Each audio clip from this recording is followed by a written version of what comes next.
Hi friends, welcome back. ഇന്നത്തെ എൻ്റെ recipe നല്ല ടേസ്റ്റിയും ക്രിസ്പിയുമായിട്ടുള്ള സമൂസയാണ്. സാധാരണ നമ്മൾ മൈദപ്പൊടി വെച്ചിട്ടല്ലേ സമൂസ തയ്യാറാക്കുന്നത്, പക്ഷേ ഇത് ഗോതമ്പ് പൊടി വെച്ചിട്ടാണ് തയ്യാറാക്കുന്നത്. എല്ലാവർക്കും ചെയ്തെടുക്കാൻ പറ്റുന്ന വളരെ ഈസി ആയിട്ടുള്ള മെത്തേഡിലാണ് ചെയ്തെടുക്കുന്നത്. എല്ലാവരും ഇത് ഉണ്ടാക്കി നോക്കിയിട്ട് ഫീഡ്ബാക്ക് അറിയിക്കണം കേട്ടോ. എന്നാൽ നമുക്ക് വീഡിയോയിലോട്ട് പോകാം. ഇതിന് വേണ്ടിയിട്ട് 2 ഉരുളക്കിഴങ്ങ് കുക്കറിൽ വെള്ളം ഒഴിച്ചു കൊടുത്ത് നന്നായിട്ടൊന്ന് വേവിച്ചെടുക്കാം. ഒരു 4-5 വിസിൽ വരുമ്പോഴേക്കും നന്നായിട്ട് വെന്ത് കിട്ടുന്നതാണ്. വെന്ത് കഴിഞ്ഞതിന് ശേഷം ഇതിൻ്റെ തൊലി നീക്കം ചെയ്ത് ഉടച്ചെടുക്കാം. ഇനി ഒരു ബൗൾ എടുക്കാം. ഇതിലേക്ക് 2 കപ്പ് ഗോതമ്പ് പൊടി ചേർത്ത് കൊടുക്കാം. 2 കപ്പ് എന്ന് പറയുമ്പോൾ ഒരു 200 ഗ്രാം പൊടി ഉണ്ടാകും. ഇതിലേക്ക് 2 ടീസ്പൂണ് സൺഫ്ലവർ ഓയിൽ ഒഴിച്ചു കൊടുക്കാം. ഓയിലാണ് ഒഴിച്ചു കൊടുക്കുന്നത്. നന്നായി ചൂടായതിനു ശേഷം വേണം ഇതിലേക്ക് ഒഴിച്ചു കൊടുക്കാൻ. സമൂസ നന്നായിട്ട് ക്രിസ്പിയായി കിട്ടുന്നതിന് വേണ്ടിയിട്ടാണ് ഇങ്ങനെ ചെയ്യുന്നത്. ഇതിലേക്ക് പാകത്തിനുള്ള ഉപ്പ് കൂടി ചേർത്ത് കൊടുക്കാം. ഇനി നന്നായിട്ടൊന്ന് മിക്സ് ചെയ്തെടുക്കാം. ഇതിന് കൈവച്ച് നന്നായിട്ടൊന്ന് മിക്സ് ചെയ്തെടുക്കാം. ഇതിലേക്ക് ഇനി കുറേശ്ശെ വെള്ളം ഒഴിച്ചു കൊടുത്ത് നന്നായിട്ട് കുഴച്ചെടുക്കാം. നമ്മൾ ചപ്പാത്തിക്കൊക്കെ കുഴക്കുന്നില്ല, അതേ മെത്തേഡാണ് ഇവിടെയും ചെയ്യുന്നത്. നോർമൽ വാട്ടറാണ് ഒഴിച്ചിരിക്കുന്നത്, ചൂടുവെള്ളമല്ല. വെള്ളം കുറേശ്ശെ ഒഴിച്ചു കൊടുത്തിട്ട് വേണം കുഴച്ചെടുക്കാൻ. ഇപ്പോൾ ഇവിടെ ഇത് നന്നായിട്ട് കുഴച്ച് വന്നിട്ടുണ്ട്.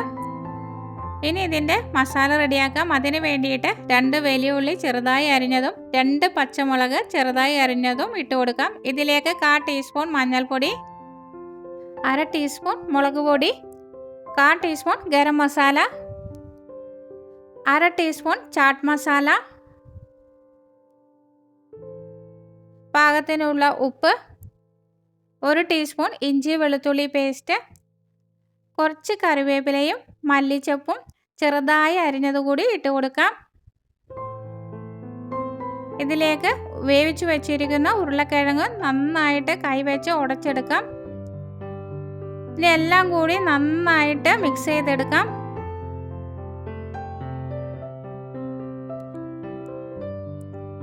ഇത് നന്നായിട്ട് ഉടച്ചെടുത്തിട്ട് വേണം കുഴച്ചെടുക്കാൻ.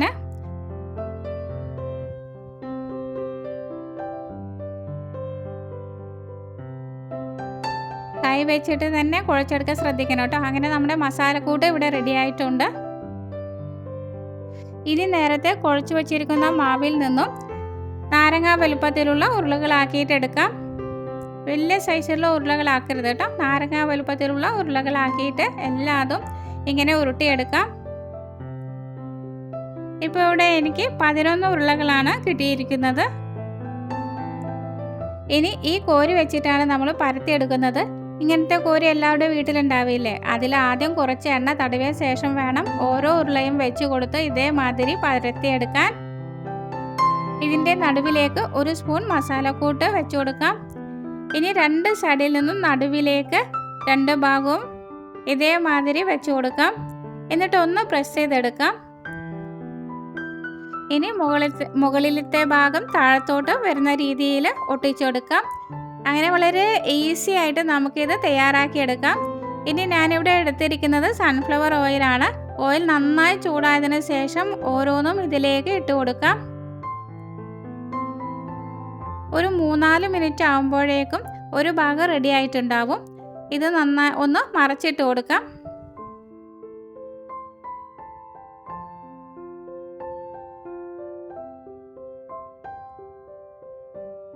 പെട്ടെന്ന് തന്നെ ഇത് മൊരിഞ്ഞ് കിട്ടുന്നതാണ്. നല്ല ക്രിസ്പിയോടാണ് നമ്മുടെ സമൂസ ഇവിടെ കിട്ടുന്നത്. ഒരു 2-3 മിനിറ്റ് കഴിയുമ്പോഴേക്കും ഇത് 2 വശവും നന്നായിട്ട് മൊരിഞ്ഞ് കിട്ടുന്നതാണ്.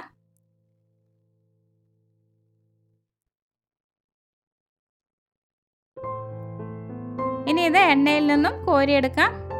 തീരെ എണ്ണ കുടിക്കാത്ത ഒരു പലഹാരമാണ് കേട്ടോ ഇത്. നിങ്ങളെല്ലാവരും ഇതൊന്ന് ട്രൈ ചെയ്ത് നോക്കണം.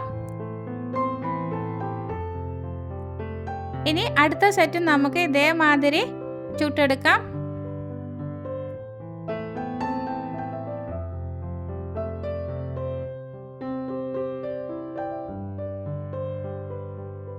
അങ്ങനെ നമ്മുടെ ടേസ്റ്റിയും ക്രിസ്പിയുമായിട്ടുള്ള സമൂസ ഇവിടെ റെഡിയായി കഴിഞ്ഞു.